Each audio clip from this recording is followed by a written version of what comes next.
La película live action de Saint Seiya es una basura.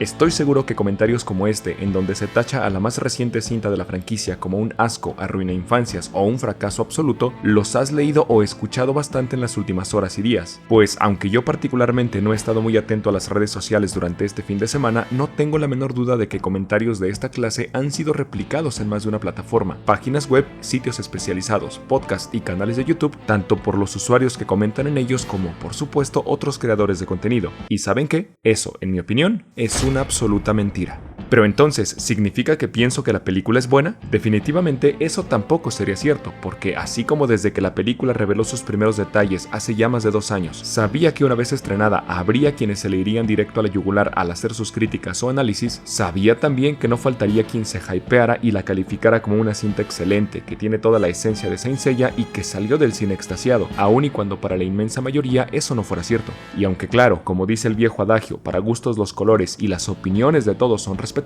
en mi muy particular punto de vista no me parece que la película dé para ninguno de estos dos extremos, por lo que para poder transmitirles mi opinión sincera y objetiva sobre el más reciente producto del universo de Saint Seiya, me valdré de una de las secciones que hace mucho no utilizaba en el canal, lo bueno, lo malo y lo feo, en donde incluiré diversos aspectos que entran en cada uno de estos parámetros y al final haré un listado rápido de algunos otros detalles un tanto más técnicos, otorgando en cada caso la puntuación o calificación final que yo considero pertinente.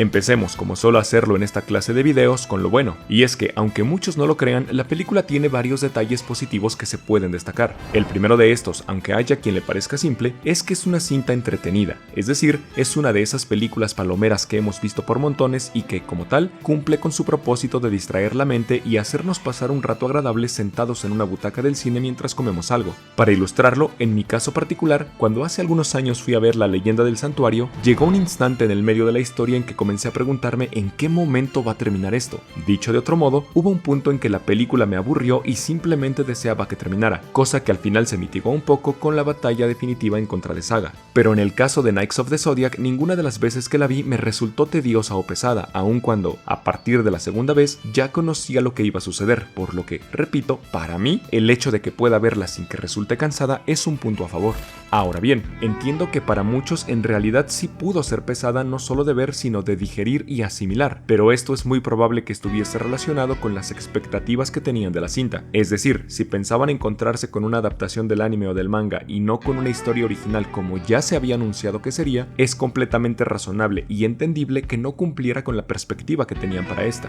Por otra parte, aunque quizá de la mano con lo anterior, quiero resaltar las secuencias de pelea, pues estas me parecieron bien logradas en su mayoría y más de una sí provocó una reacción de sorpresa o impresión de mi parte, como por ejemplo aquella en que Cassius manda a volar de forma brutal a Jackie de una sola patada.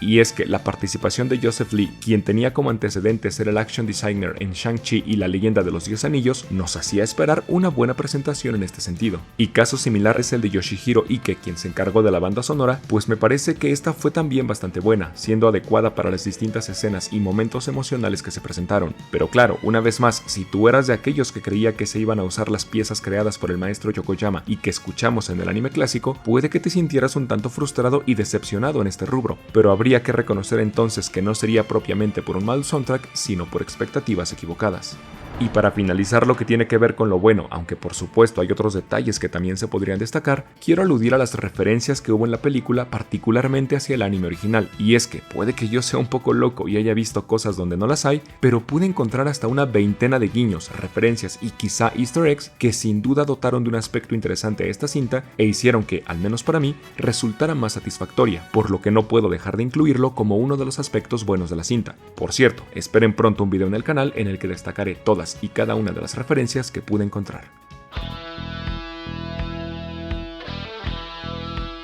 Y ahora sí, pasemos a lo malo que tuvo la película y que por alguna extraña razón siento que muchos vinieron a ver este video específicamente para ver qué mencionaba en este sentido. Comencemos entonces con aquello por lo que la mayoría de gente se quejó, y me refiero por supuesto a las armaduras. Y es que si bien durante mucho tiempo les estuve instando a que no prejuzgaran la cinta únicamente por este elemento, no podemos negar que definitivamente esto es algo que le resta puntos, pues si bien en mi opinión las armaduras no son la esencia de Saint Seiya, sí son un icono bastante representativo de la franquicia, por lo que es innegable que debieron ser más cuidadosos en este aspecto, pues sí o sí iba a desatar opiniones ya fuesen positivas o negativas. Y antes de que me pregunten, considero que la esencia de Saint Seiya va más de la mano con los aspectos emocionales y de valores que vez tras vez muestran los distintos personajes, tales como la amistad, el espíritu de sacrificio, la valentía, determinación, coraje, el luchar por un bien mayor, la abnegación, perseverancia y muchos otros más. Pero volviendo al tema de las armaduras mostradas en esta cinta, cierto es que los diseños que se eligieron, por más que se explicase el porqué de esa resolución y se tratara de justificar de una y mil maneras, en última instancia fue una mala decisión, y aunque cabe señalar que la armadura que se creó para el Fénix luce un poco más parecida a las que estamos acostumbrados, el daño ya estaba hecho con lo que se determinó para la que corresponde al Santo de Pegaso, con colores, estilos y materiales que distan muchísimo de lo que el personaje viste en la obra original.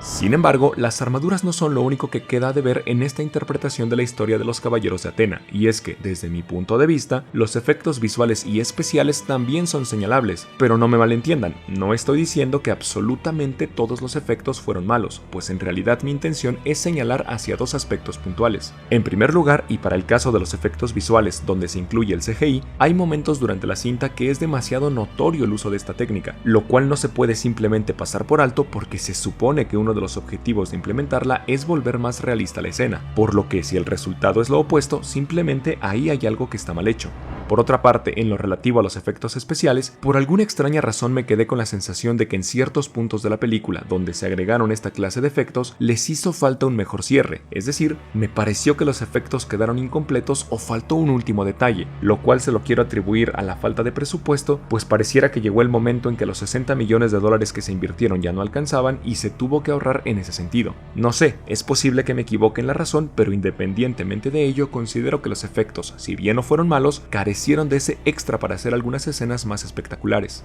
Pero dejando atrás este tema y pasando ahora a otro aspecto, algo que también me hizo ruido al ver la película fueron los nombres de algunos personajes, y sí, me refiero evidentemente a Siena, Nero, Alman, Mylock y Patricia. Claro, sé perfectamente que estos son los nombres de toda la vida en la versión anglosajona de Saint Seiya, pero también sabemos que se pudo hacer lo necesario para que en el doblaje latinoamericano se usaran los nombres clásicos tal como se hizo en otras partes del mundo. Sí, es posible que para muchos este sea un detalle menor y que no tenga la mayor relevancia, pero justamente son la suma de estos detalles lo que impiden que la película tenga una mejor calificación, pues le resta puntos casi en automático para aquellos que conocemos por lo menos un mínimo de la franquicia. Porque una cosa es cierta, la película como tal me parece que tenía buenas ideas, a pesar de que planteaba un escenario diferente al argumento e historia original de Kurumada, pero simple y llanamente no las supo ejecutar correctamente, y esto lo podré ilustrar con mucha más claridad con lo que viene a continuación, que es lo feo de esta película.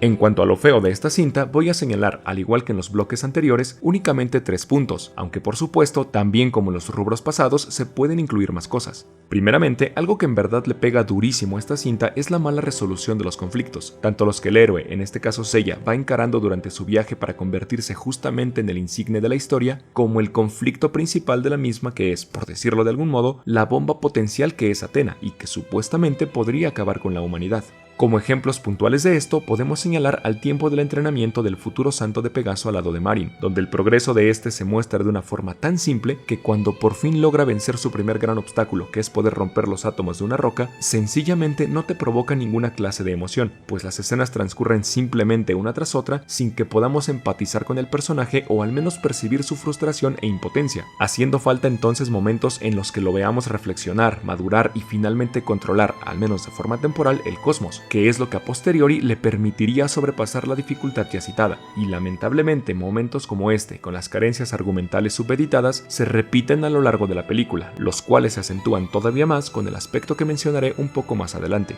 Pero antes de ello, y si lo que recién menciono no les parece suficiente, podemos también hablar de la amenaza central de la historia, Athena. Y es que no solamente jamás la vi como una verdadera amenaza, sino que al final el problema se resolvió solo con decirle que es una chica caprichosa y obstinada, lo cual se supone que le hizo recordar su parte humana y controlar su poder como Athena, dejando así de ser la potencial aniquiladora de la raza humana. Y es que en serio, sabemos que Athena no iba a acabar con la humanidad, pero ¿en verdad me están diciendo que así es como cierran la película? Sin diálogos verdaderamente dramáticos y sin una confrontación directa con Athena que derivara en hacerla controlar su poder y convertirse en la diosa que, en teoría, va a proteger la Tierra, creo en este sentido que un Seiya que en el intento de hacer razonar a la diosa hubiese sido atacado por ella, dejándolo al borde de la muerte, donde incluso el Fénix se pudo haber involucrado de mayor manera uniendo fuerzas con el enemigo, para luego ver que todo esto sirviera como detonante para que la hija de Kido, al comenzar a recordar sus buenos momentos con Seiya, acompañado de buena música y efectos visuales adecuados, lograra finalmente hacerse con el poder de Athena, controlándolo de forma definitiva, sería algo mucho más interesante y emocionante que lo que vimos al final. Y lo peor de todo es que esto que acabo de mencionar es algo que se me ocurrió justo ahora, no es algo que tuviese que pensar demasiado, por lo que no puedo dejar de creer que un guión mucho mejor estructurado habría dado como resultado una cinta más épica.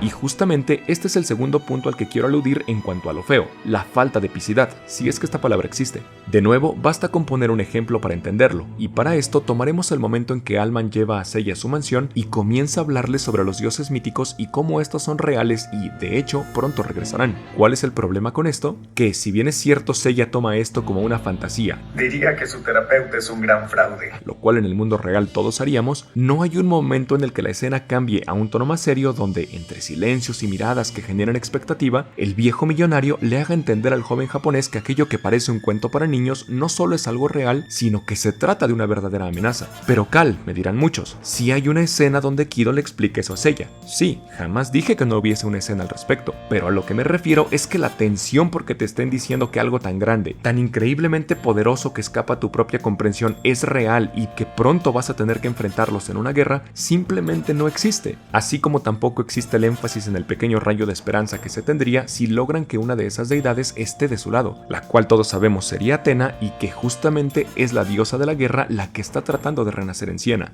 Repito, en general en esta película hay cero momentos realmente épicos, cero realismo, cero tensiones aún dentro de sus propios conceptos y sus propios planteamientos, por lo que no me queda más que concluir que esta versión de la historia, la cual podría haber brillado aún siendo tan diferente a lo que vimos en las obras originales, lamentablemente está mal contada y ejecutada. Dicho de otro modo, fallaron en entender, desarrollar y explotar de mejor forma la historia que ellos mismos plantearon. Pero bueno, para ya ir finalizando este análisis, voy a mencionar un último punto que me pareció imperdonable, y es, lo digo con mucha pena, lo que en mi opinión fue una mala edición. Ya saben, ese proceso de unir el metraje e irle dando sentido de forma secuencial y coherente. Pero, ¿por qué pienso que la película está mal editada? Simple y llanamente porque hay varios momentos en donde eres tú como espectador quien tiene que ir suponiendo qué es lo que pasó entre una escena y otra, y no es la propia película que, ya sea con un diálogo, un comentario, una imagen o cualquier otra cosa, termine por explicártelo. Como ejemplo, tenemos el momento en que Marin se lanza al vacío, cosa que vimos desde el teaser y que por más que veo la película sigo sin hallar un momento en el que nos digan por qué rayos hizo eso.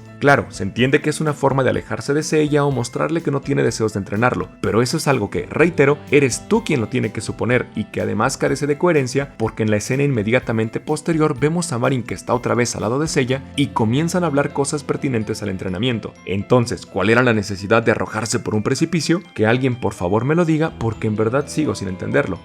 Eso sin mencionar que nunca vimos en dónde fue que cayó, cómo es que sobrevivió a un salto desde tales alturas y, en última instancia, por qué fue que decidió regresar para entrenar a Seiya. Otro caso parecido es el de la hermana del santo de Pegaso, Patricia. Se dieron cuenta de que ella parecía saber demasiado sobre la armadura de Pegaso, el cosmos y la propia Gurad. Sin embargo, en toda la película jamás se dio una pista al respecto o un elemento que le permitiera al público deducir de dónde podrían provenir tales conocimientos, aun si no lo mostraban abiertamente en esta película con la intención de dejarlo para una tentativa secuela. Pienso que lo mínimo que se podía hacer es dejar entrever que hay algo más ahí que se está moviendo entre las sombras para que entonces algunos de estos vacíos tengan una razón de ser un tanto más palpable. En realidad, tengo la sensación de que, más allá de este ejemplo, durante la postproducción posiblemente hayan quitado algunas escenas donde se incluían este tipo de diálogos o momentos conectores, pero aunque no fuese así, la sensación de que de algún modo sea el espectador quien tenga que ir atando esos cabos sueltos y no la propia película se mantiene presente. Cabos que, por cierto, me parece no son de ninguna manera de aquellos que tienen la intención de mantener la atención del público para que éste vaya entendiendo el argumento a lo largo de la cinta, sino que simplemente se tratan de cosas que quedaron ahí sueltas y que hacen que la historia dé pequeños saltos dejando esos espacios vacíos.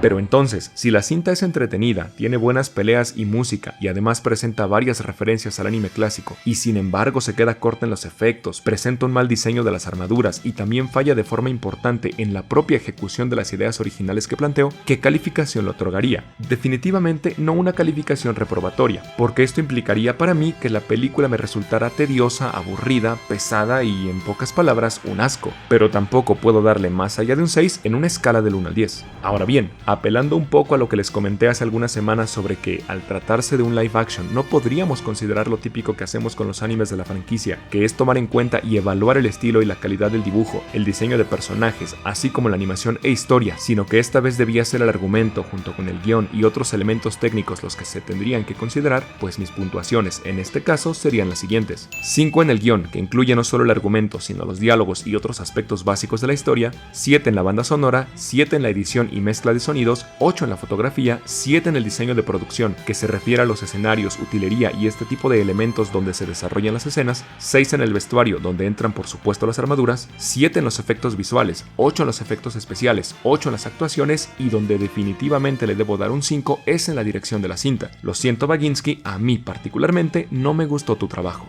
De manera que si sacamos un promedio, la calificación bajo este criterio sería de 6.8. Y bueno, ya que mencionamos al director de la cinta y ahora sí a manera de conclusión, quiero dejar en claro que aquello que él insinuó sobre que entendía la esencia de Saint Seiya, que conocía la historia clásica y que tenía en claro lo que los fans esperaban, en mi opinión es una total y absoluta mentira. Le creo que haya visto la serie de niño, le creo que haya repasado un poco el material en tiempo reciente, pero que comprenda los fundamentos y cimientos de la obra, definitivamente no es así, pues aún dentro de esta historia original que, repito, planteaba buenas ideas, no supo llevar esa esencia de la que habló. Así que si en algún momento piensan hacer la secuela de la cinta, espero que esta vez se asesoren con la gente correcta en este sentido. Por cierto, quiero dejar en claro, y antes de que venga alguien a malinterpretar mis palabras, que yo no esperaba una copia exacta del anime, es más, ni siquiera un intento de adaptarlo a la pantalla grande. En realidad, me gustó que decidieran hacer una historia original, pues esto habría muchas posibilidades, por lo que si menciono la famosa esencia de Saint Seiya, es porque el director dejó entrever que aquí la veríamos y en realidad eso no sucedió. De manera que si hay alguien a quien se le esté pasando por la mente atribuirme el calificativo de nostalfan, que no apoya la franquicia porque está casado con la historia original y ese tipo de etiquetas que me parecen absurdas, mejor no pierdan el tiempo, porque como dije, yo estaba completamente satisfecho con que fuera algo diferente. Lamentablemente no les salió bien y al menos yo no voy a aplaudir eso, pero tampoco voy a decir que se me arruinó la infancia y cosas como esa, ni creo que esto haya matado a la franquicia, porque primeramente, mi infancia está a salvo allá en esos años en que se quedó y donde conocí Saint Seiya, y por otro lado, la franquicia lleva 20 años desde que renació con la salida en anime de la saga de Hades y de ahí no ha parado de crecer aún con algunos productos fallidos en el camino. En realidad, el hecho de que exista este live action es solo consecuencia de lo viva que está la franquicia, la cual junto a su manga canónico y otro puñado de mangas oficiales en publicación, su nuevo anime 2D en producción, la venta de nuevas figuras que continúan saliendo año tras año y muchas otras cosas presentes y en camino, ni está dando patadas de ahogado y mucho menos se murió simplemente porque una película no fue bien realizada. Disfruten lo que les guste de Saint Seiya, presente o pasado, e ignoren todo aquello que no les parezca bueno e interesante, pero sobre todo respeten lo que a otros les guste o no les guste, aunque no coincidan exactamente con lo que ustedes opinan. Yo soy su amigo Cal y nos vemos la próxima aquí en Star Hill, tu canal de Saint Seiya y anime.